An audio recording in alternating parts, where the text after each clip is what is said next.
Hello, this is Jay Mitchell, and we are back with another episode of the Libertarian Uncensored podcast, going over all the posts on the Libertarian Uncensored subreddit.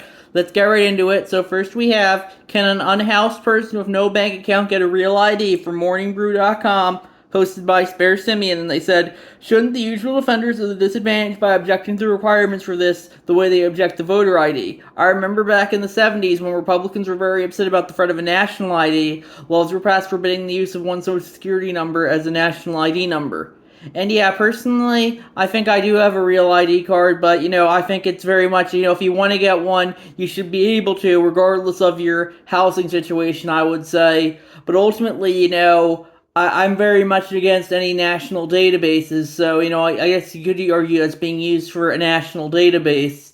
So, ultimately, though, I think if the thing is, if the taxpayer wants to pay for it, they should be able to, but they shouldn't be forced to do so if they don't want to. So, yeah, I do think, if they want to pay for people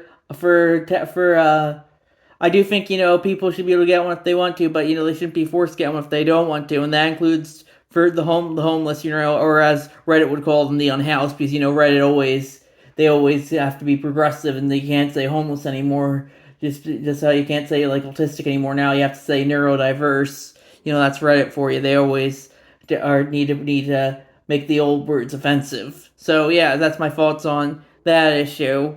Then we have Judge blocks social media age verification law in Arkansas from thehill.com, posted by General Carlos Q17, and they said, a federal judge in Arkansas permanently blocked a law requiring age verification for social media accounts, deeming unconstitutional. The law was stopped by U.S. District Judge Timothy L. Brooks of the Western District of Arkansas. In a Monday ruling, the judge said the law, known as Act 689, would violate the First Amendment rights of Arkansas because it is content-based restriction on speech rights, and restriction isn't narrowly tailored for a government interest.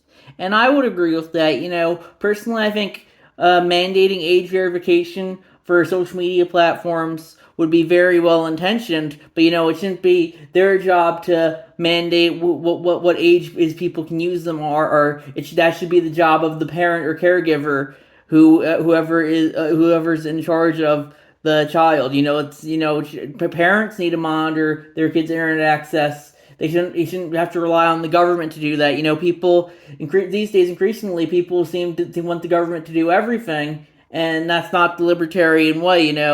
I think if you want the government to wipe your ass, tuck you into bed, and read you a bedtime story, I guess if the taxpayers want to pay for it, that's fine. But I do think you should try and be self-reliant as possible, and I think that this is very much goes into that, and that's my thoughts on there.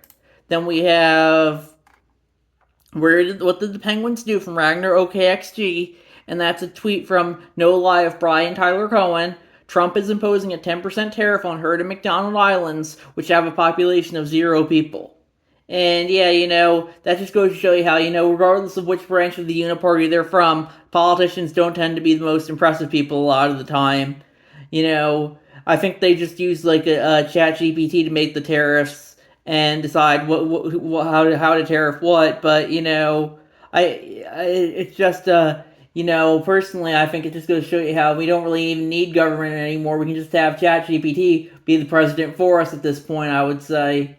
It makes as much sense as democracy. Just because someone's democratically elected doesn't mean that they can't be a tyrant. And, just because it's an AI, an AI's in charge doesn't mean it can't be a tyrant either. That's why I think, we need voluntary collectivism rather than forced collectivism as we see currently. But I don't know how realistic it is we'll see that in my lifetime. But yeah, that's my thoughts on that issue. Then we have Really Stupid Park. San Francisco commuters use Great Highway Park naming contest event from Cron4.com, posted by Spare Simeon, and they said, quote-unquote, representative democracy. And yeah, as I just said, democracy is kind of tyranny of the majority, because 54% of San Francisco voters approved the bill to shutter the segment of the Great Highway to establish a new public park. Doesn't mean, everyone wanted it, so that just goes to show you how, when you use the state to determine what is a park or not, that's inherently tyrannical, because the state has the monopoly on the use of force. Personally, I think, that's just what goes to show you we shouldn't have any state land at all. If people want to make individual land a park or a highway or whatever they want to, they should be able to. But the thing is that, it ultimately comes down to who has the force to do what. And, unlike in a lot of situations, the state has a monopoly on the legal use of force. That's why I think the libertarian position should be very much against monopolies, especially, the progressives say, oh, we're against monopolies, but, they're completely fine for the state having a legal monopoly on the use of force. And that just goes to show you that they're going to be kind of hypocritical when it comes to stuff like that. And that's my thoughts on that issue. Then we have Trump's tariff numbers are just trade balance ratios from LegioX, and that's across from the economy subreddit. The post was, these tariff numbers provided by the administration are just ludicrous. They don't reflect any vision of reality where real tariffs are concerned. I was convinced they weren't just completely made up, though, and their talk about trade balance made me curious enough to dig in and try to find where they got these numbers. The guess paid off immediately, as far as I can tell, with just a tiny bit of digging. Almost all of these numbers are literally just the inverse of our trade balances ratio. Every value I have tried this calculation on it has held true. I'll just use the free highest as examples. Cambodia 97%, U.S. exports to Cambodia 321.6 million, Cambodia exports to U.S. 12.7 billion, ratio 321.6 million over 12.7 billion equals around 3%. Then Vietnam 90%, U.S. exports to Vietnam 13.1 billion, Vietnam exports to U.S. 136.6 billion, ratio 13.1 billion over 136.6 billion, around 10%. Then Sri Lanka, 88% U.S. exports to Sri Lanka, 368.2 million. Sri Lanka exports to U.S. 3.0 billion, ratio around 12%. Then they linked to the USTR.gov like they did for the previous country. And then they added, well, the administration appears to be calling a 97% tariff by Cambodia is in reality the fact that we are exporting 97% less stuff to Cambodia than they export to us. And then they added the minimum 10% seems to imply when the trade balance ratio calculation resulted in a number lower than that, even if we actually have a trade surplus with that country. And yeah, that's why I personally don't really care for tariffs. They're just the tax levied by the government, just like all the other taxes. I don't really care for taxation at all, because taxation, is theft, because, you're forced to pay it, and if you don't want to, then you go to jail. And that's the state. It has the monopoly on the use of force, so they can determine if you go to jail or not if you're not paying your taxes. So yeah, I personally am very against tariffs, and but a lot of Redditors who think they're the worst thing ever would be fine if Biden or Kamala were putting them in, where we're doing them. So it just goes to show you they don't really have principles. They hate tariffs now, but if Reddit said tariffs were good, or the DNC said tariffs were good, I should say, because the DNC is practically, Reddit are practically one and the same at this point. Then they love them. So it just goes to show you how I don't like terrorists, but it's Reddit doesn't hate them. Reddit really just hates them because the orange man is doing them. And hopefully, it won't hurt the economy too much. But I think, it did hurt the economy when we did the 1828 tariff of abominations, or the 1930 Smoot-Hawley tariff. So I'm not too optimistic about that. But you never know. Eventually, I think this news cycle will just move on to something else. And yeah, that's my thoughts there. Then we have Rand Paul fears Trump tariffs could mean 1930s-style Republican wipeout. We lost the House and Senate for 60 years from Mediaite.com. From Donald Key, and that's crossed from the Leopards Ate My Face subreddit. And yeah, I think that's just kind of Reddit copium on that front. As I said previously, eventually the news cycle will move to something else from beyond the tariffs, and people will kind of forget about them. And yeah, I don't know how much they'll crash the economy. I personally think it might hurt a bit, but I don't think it will.